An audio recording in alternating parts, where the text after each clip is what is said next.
আর একটা গুনাহের পাল্টা প্রতিক্রিয়া আল্লাহ সুবহানাহু ওয়া তাআলা দুনিয়াতে দেন, সেটা হচ্ছে জেনা, অবৈধ সম্পর্ক, অবৈধ রিলেশন, জেনা, ব্যভিচার, অবৈধ সম্পর্কের গুনাহের পাল্টা প্রতিক্রিয়া আল্লাহ দুনিয়াতে দ্রুত দেন।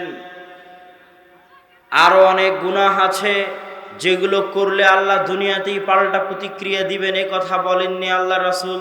হয়তো কিয়ামতে তার প্রতিদান দিবেন, কিয়ামতে তার শাস্তি দিবেন। কিন্তু অবৈধ সম্পর্ক আর পিতামাতার অবাধ্য হওয়া এমন দুটি গুনাহ যার প্রতিফল, যার প্রতিদান, যার পাল্টা প্রতিক্রিয়া দুনিয়াতেই হবে। জেনার জন্য দারিদ্রতা দেখা দিবে, অবৈধ সম্পর্কের জন্য মানসিক অত্যাচার দেখা দিবে, মানসিক অশান্তি দেখা দিবে, এমনকি মানুষ আত্মহত্যার পর্যায়ে পর্যন্ত চলে যেতে পারে। আর দারিদ্রতায় ফাকর, দুর্ভিক্ষে পরিণত হয়ে যাবে, রহমত বরকত উঠে যাবে। নাউযু বিল্লাহি মিন শুরুরি আনফুসিনা ওয়া মিন সাইয়্যাতি আমালিনা।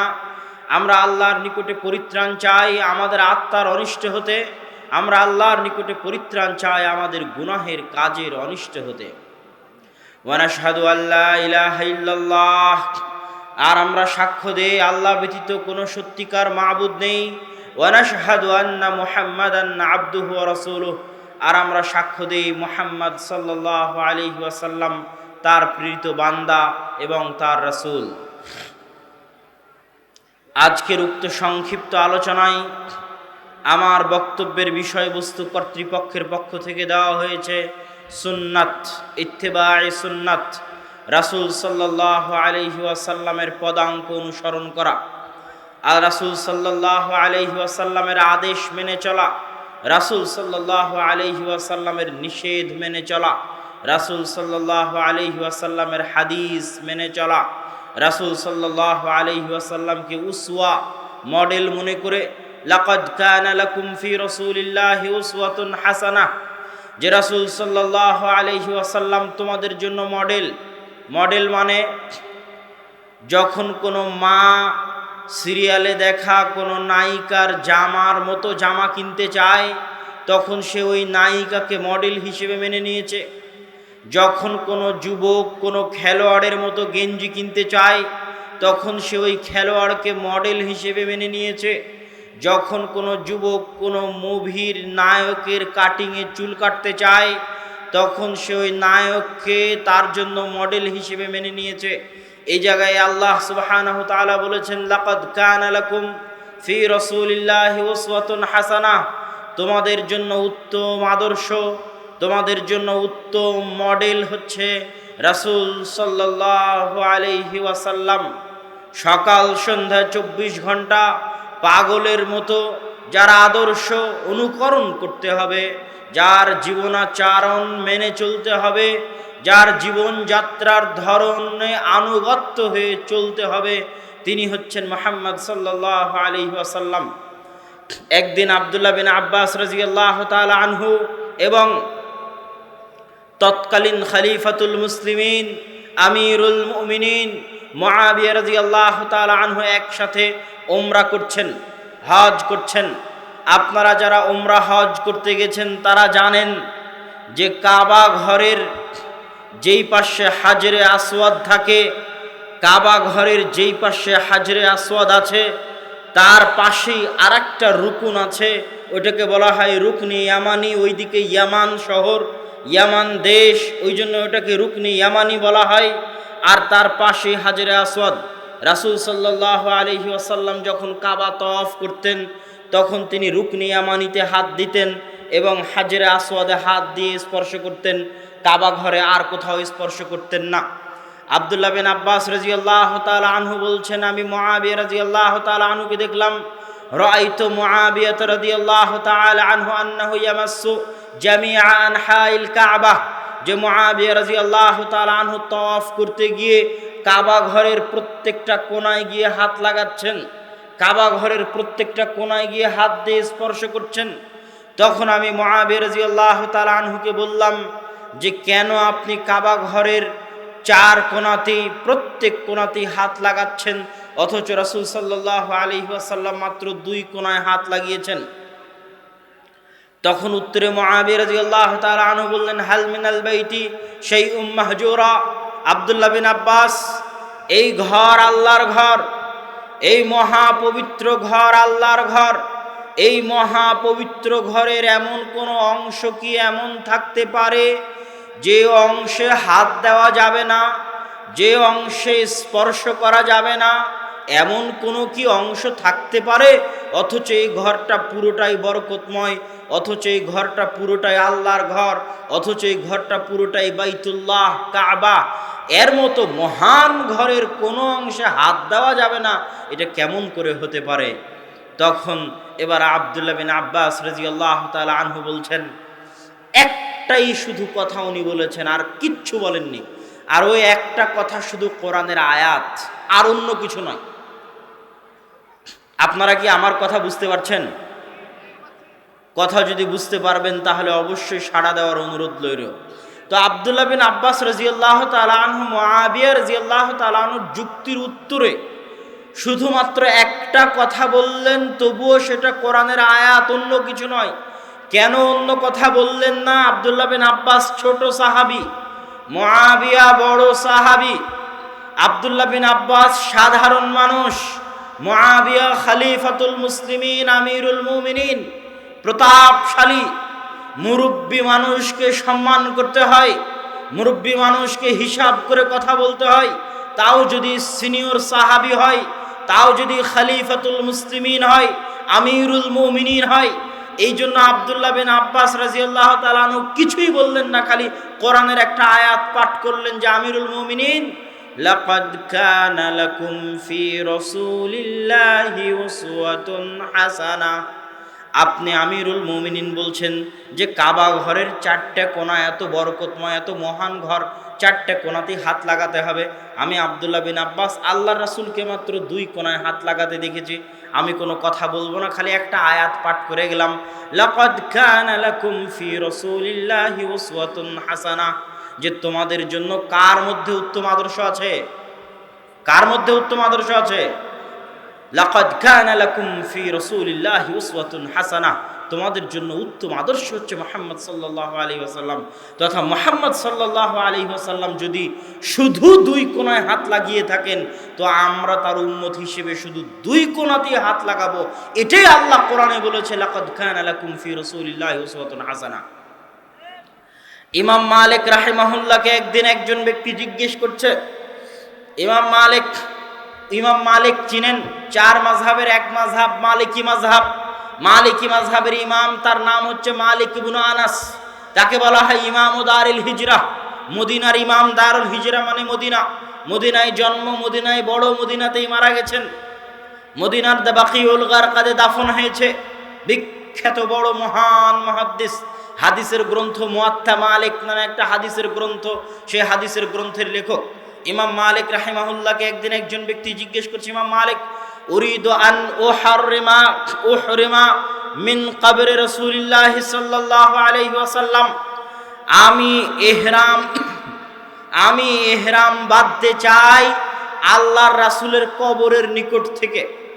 আপনারা জানেন হজ বা উমরা করতে গেলে ইহরাম বাঁধার জন্য, সারা দুনিয়ার মানুষের ইহরাম বাঁধার জন্য আল্লাহর রাসূল 7টা জায়গা দিয়েছে, 7টা শহর এলাকার নাম দিয়েছে, যে এই 7টা অমুক অমুক অঞ্চলের মানুষের জন্য মিকাত। প্রত্যেক যারা এই 7 এরিয়ার আশপাশ দিয়ে, এই 7 এরিয়ার ধার দিয়ে, কাছে দিয়ে, উপর দিয়ে, নিকট দিয়ে অতিক্রম করবে, তারা সবাই এখানে এসে ইহরাম বেঁধে হারামের দিকে এগিয়ে যাবে, মক্কার হারামের দিকে এগিয়ে যাবে। তো মদিনাবাসীর ইহরাম বাঁধার জায়গা যুলহুলাইফা। তো প্রত্যেক যারা মদিনার উপর দিয়ে অতিক্রম করবে, মদিনার আশপাশ দিয়ে অতিক্রম করবে, তাদের ইহরাম বাঁধার জায়গা হচ্ছে যুলহুলাইফা। এটা যদি মদিনা শহর মসজিদে নববী হয়, এখান থেকে 15 কিলোমিটার দূরে আবিয়ারে আলী নামক জায়গায় যুলহুলাইফা অবস্থিত। এখানে একটা মসজিদ আছে, এটা ইহরাম বাঁধার জায়গা। মদিনার মানুষ আর মদিনার আশপাশ দিয়ে যারা যাবে, তারা ওই ইহরামের কাপড় গায়ে দিয়ে লাব্বাইক আল্লাহুম্মা লাব্বাইক, লাব্বাইক লা শারীকা লাক লাব্বাইক, এই যে লাব্বাইক উমরাতান, লাব্বাইক হাজ্জাতান, এই জায়গায় এসে ওই এহরামের কাপড় পরে নিয়ত করবে, এটা আল্লাহ রাসূলের দেওয়া মিকাত।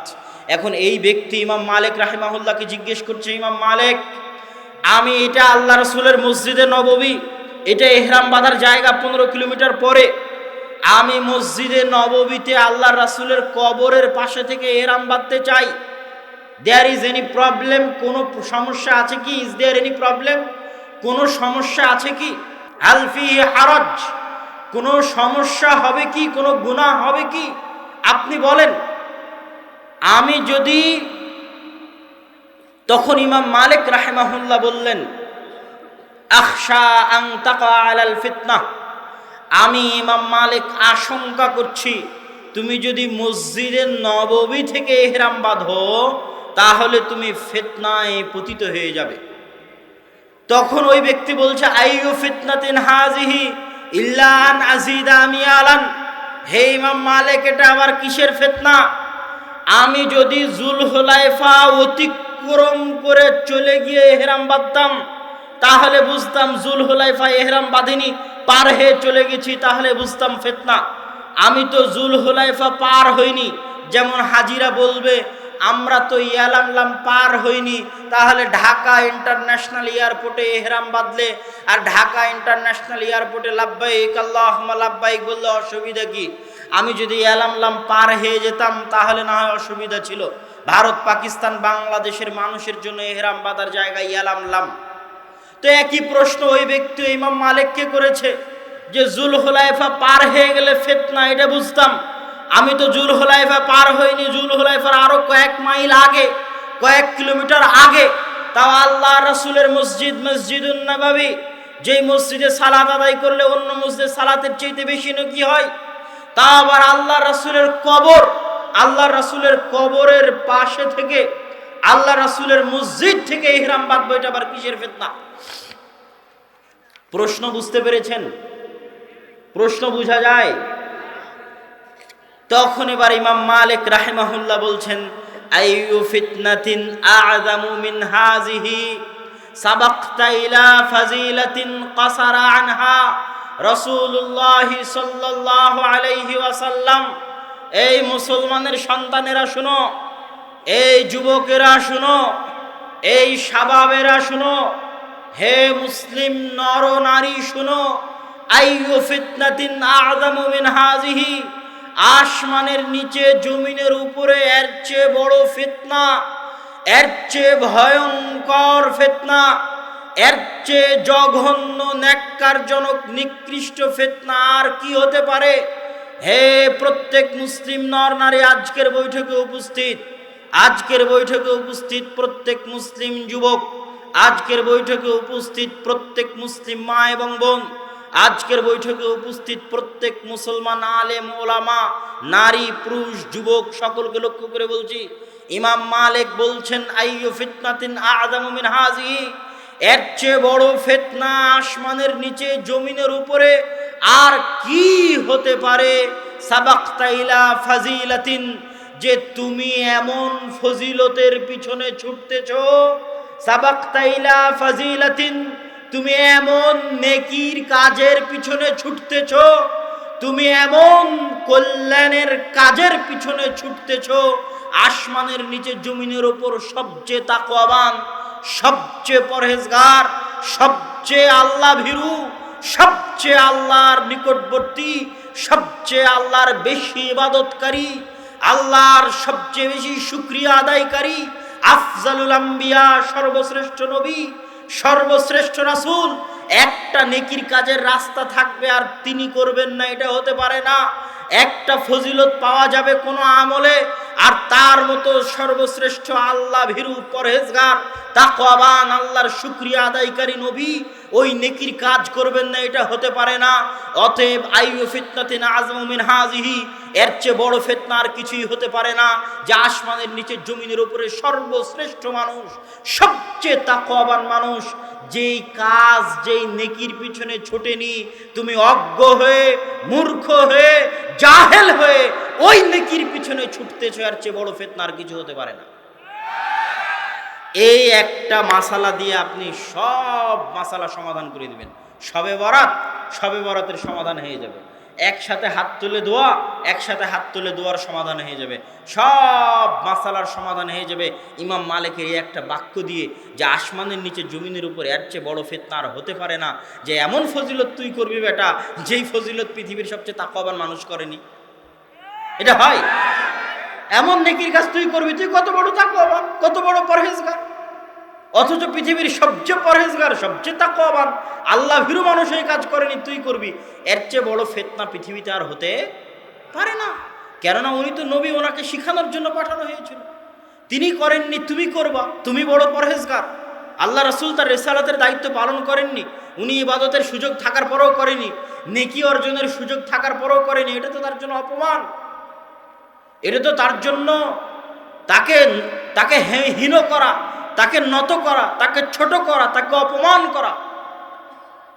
সম্মানিত উপস্থিতি, আমরা আলোচনা করছিলাম যে ইত্তিবায়ে সুন্নাত, আল্লাহ রাসূলের সুন্নাতকে কিভাবে অনুসরণ করতে হবে, কিভাবে পালন করতে হবে। সুন্নাত বুঝাতে গিয়ে আপনাদেরকে আমি সবসময় একটা কথা বলি, যে সুন্নাত আর বেদাত আর হালাল আর হারাম, দুনিয়াবি জীবনে আমরা যা করি সেটা হচ্ছে হালাল এবং হারাম, আর ইবাদতের জগতে আমরা যা করি তা হচ্ছে সুন্নাত আর বেদাত। মদ খাওয়া সুন্নাত বেদাত নয়, মদ খাওয়া হচ্ছে হালাল না হারাম। শুকুরের গোস্ত খাওয়া সুন্নাত বেদাত নয়, শুকুরের গোস্ত খাওয়া হচ্ছে হালাল না হারাম, এই প্রশ্ন। আর একসাথে হাত তুলে দোয়া করা, এটা হালাল হারাম নয়, এটা সুন্নাত বা বেদাত। শবে বরাত হালাল হারাম নয়, শবে বরাত সুন্নাত বা বেদাত। এই জন্য যে শবে বরাত একসাথে হাত তুলে এগুলো ইবাদত, আর শুকুরের গোস্ত খাওয়া, মদ পান করা, ওগুলো দুনিয়ার কাজ, মানুষের খাওয়া দাওয়া, চলাফেরা, উঠা বসা, ব্যবসা বাণিজ্য, কৃষ্টি কালচার, সংস্কৃতি, অনুষ্ঠান, সামাজিকতা, ওগুলো সব হালাল হারাম। আর সালাত, সিয়াম, হজ, যাকাত, জিকির, আজকার, তাসবিহ, তাহলিল, এগুলো সব হচ্ছে হয় সুন্নাত না হয় বেদাত। হালাল হারামের ক্ষেত্রে মূলনীতি হচ্ছে আল্লাহ রাসূল যা হারাম করে দিয়েছেন তা বাদে কিয়ামত পর্যন্ত যা আবিষ্কার হবে সবই হালাল। আল্লাহ রাসূলের যুগে এরকম বোতলে পানি ছিল নাকি? হ্যাঁ, ছিল? ছিল না। আল্লাহ রাসূলের যুগে এরকম মাইক ছিল?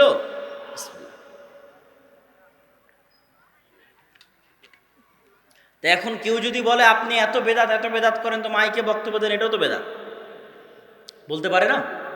আপনি বিশাল প্যান্ডেল করেছেন, লাইট দিয়েছেন, এগুলো সবই বেদাত। বাবা, এগুলো একটা বেদাতের সাথে সম্পৃক্ত, এগুলো হয় হলে হালাল হবে, না হয় হারাম হবে। হলে কি হবে? হালাল, না হয় হারাম। কেননা এগুলো একটা ইবাদত নয়, এর একটা যন্ত্র, দুনিয়ার যন্ত্র, এর একটা মাধ্যম, লাইট টাইট, এগুলো দুনিয়ার যন্ত্র, টিস্যু, এটা একটা দুনিয়ার আবিষ্কার। এগুলো একটাও ইবাদত নয়, সুতরাং এগুলো একটা সুন্নাত বেদাত হবে না। এগুলো কি হবে? হয় হালাল, না হয় হারাম। তো এগুলোর ক্ষেত্রে মূলনীতি হচ্ছে আল্লাহর রাসূল যা হারাম করে গেছেন তা বাদে কিয়ামত পর্যন্ত যা আবিষ্কার হবে সবই কি হবে? হালাল। সবই কি? সবই হালাল, সবই হালাল। যেমন কিভাবে? রাসূল সাল্লাল্লাহু আলাইহি সাল্লাম বলে গেছেন, হুররিমাত আলাইকুমুল মাইতা, মৃত ব্যক্তির গোশত তোমাদের জন্য হারাম, ওয়াদ্দাম, রক্ত তোমাদের জন্য হারাম, লাহমুল খিনজির, শুকুরের গোশত তোমাদের জন্য হারাম। রাসূল সাল্লাল্লাহু আলাইহি ওয়াসাল্লাম হাদিসে বলেছে, জি মিখলাব, জি নাব, শিকারী দাঁত আছে এরকম প্রাণী তোমাদের জন্য হারাম। জি মিখলাব, থাবা আছে এরকম প্রাণী তোমাদের জন্য হারাম। আসবুর, হিংস্র প্রাণী তোমাদের জন্য হারাম।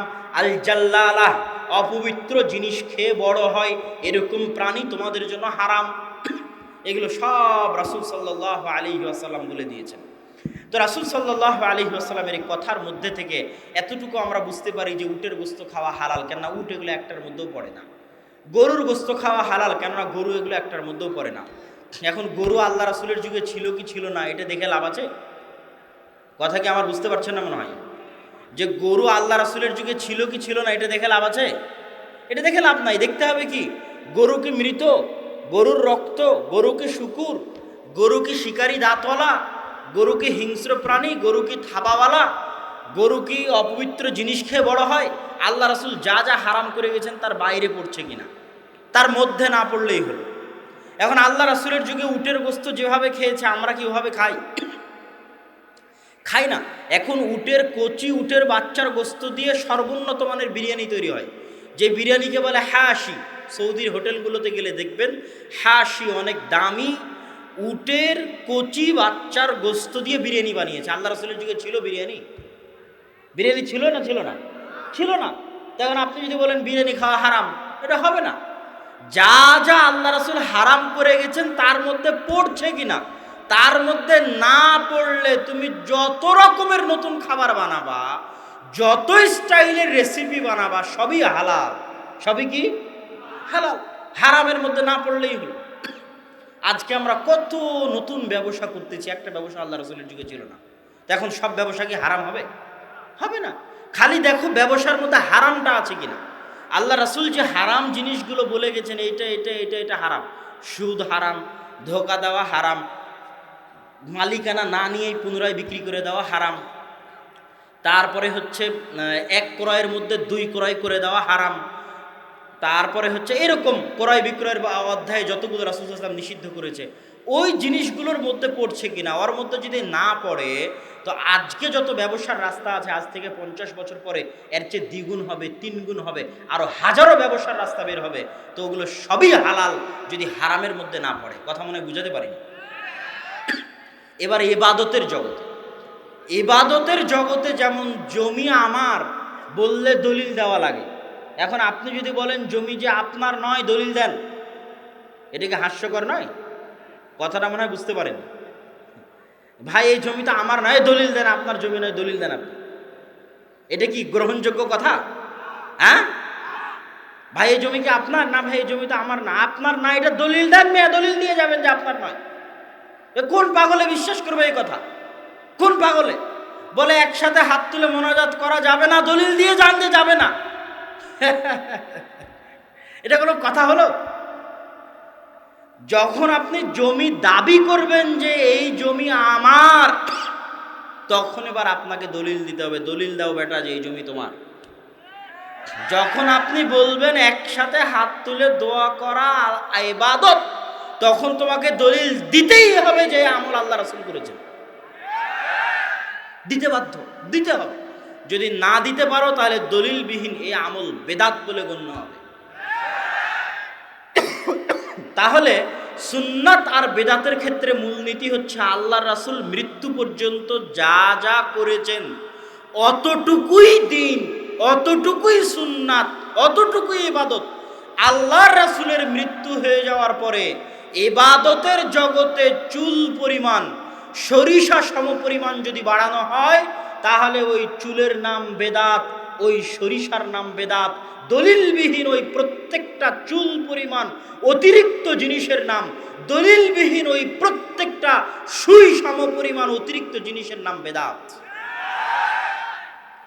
এবার আপনার যেহেতু আমার বক্তব্যের সময় সংক্ষিপ্ত, এই জন্য যে আমাকে ট্রেন ধরে ঢাকা যেতে হবে, 11টা 20-এ রাজশাহী থেকে ট্রেন ধরতে হবে, আমার হাতে সময় সংক্ষিপ্ত। সুন্নাতের উপর আলোচনা করতে বলা হয়েছে, একসাথে হাত তুলে দোয়ার উপরেও কিছু বলতে বলা হয়েছে। একসাথে হাত তুলে দোয়া করার বিষয়ে অন্যান্য বক্তারা যা বলে আমি তা বলতে রাজি নই। আমি কি বলতে চাই? আমি বলতে চাই সালাত কাকে বলে এটা মানুষের বোঝা উচিত। যে সালাত কাকে বলে এটা আগে বুঝতে হবে। কিভাবে? রাসূল সাল্লাল্লাহু আলাইহি ওয়াসাল্লামের যুগে বৃষ্টির দরকার, বৃষ্টি প্রার্থনা করতে হবে, আল্লাহ বৃষ্টি দাও, বৃষ্টির দরকার। রাসূল সাল্লাল্লাহু আলাইহি, যেমন এই মৌসুমে এখনো বৃষ্টি বহুদিন যাবৎ, 10-15 দিন যাবৎ বৃষ্টি নাই, গরম পড়তেছে, বৃষ্টির দরকার। তখন আমরা সবাই মিলে এখানে একসাথে হাত তুলে দোয়া করতে পারি বৃষ্টি চাওয়ার জন্য, যেতে পারে করা। রাসূল সাল্লাল্লাহু আলাইহি ওয়াসাল্লামও চাইলে সব সাহাবীকে নিয়ে একসাথে হাত তুলে দোয়া করে বৃষ্টি চাইতে পারতেন, কিন্তু আল্লাহ রাসূল সবাইকে বললেন চলো মাঠে যাই। মাঠে গিয়ে সালাত কায়েম করলেন। কি কায়েম করলেন? জোরে বলেন, কি কায়েম করলেন? কিসের জন্য সালাত কায়েম করলেন? বৃষ্টি চাওয়ার জন্য নামাজ পড়লেন। আজীব, বৃষ্টি চাইবেন আল্লাহর কাছে, তাই কি করছেন? নামাজ পড়ছেন, সালাত আদায় করছেন, বৃষ্টি চাইবেন, তাই একসাথে হাত তুলে দোয়া করলেই হতো, গেল। আপনারা কথা বলিয়েন না, পিছনে জায়গা আছে, ওই যে বামে, হাতের বামে জায়গা আছে, আওয়াজ না করে চুপচাপ নিজ নিজ জায়গায় বসে যান। মনির ভাই সূর্যগ্রহণ চন্দ্রগ্রহণের দিন।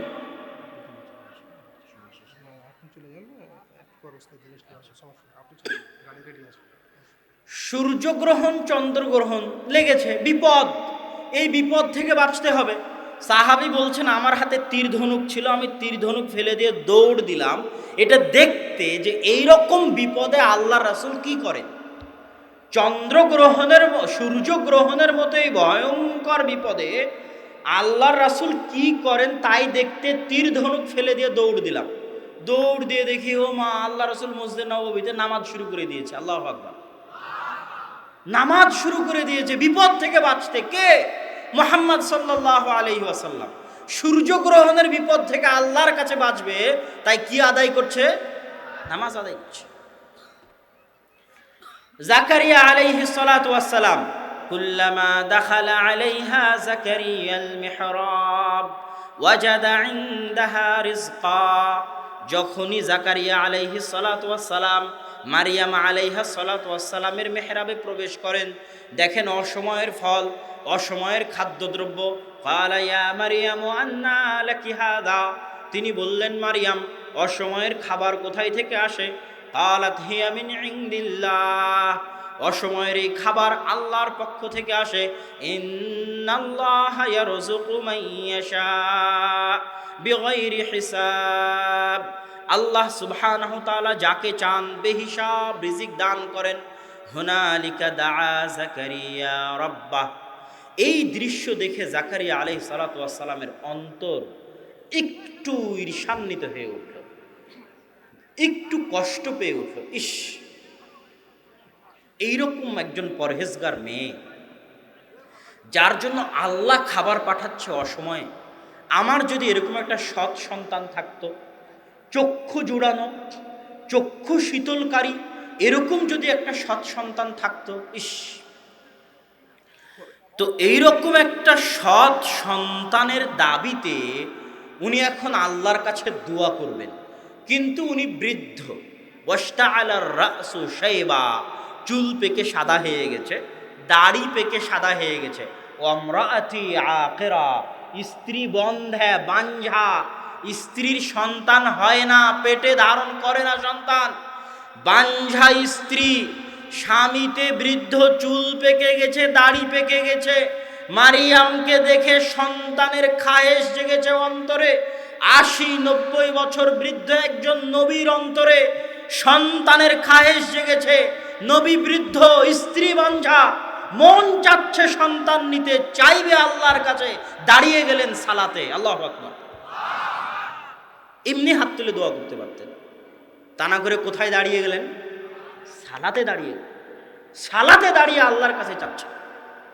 আমি যদি আমার লজ্জা স্থান আমার স্বামীর জন্য হেফাজত করে থাকি, আজ আমার লজ্জা স্থান হেফাজত আপনি করে দিবেন।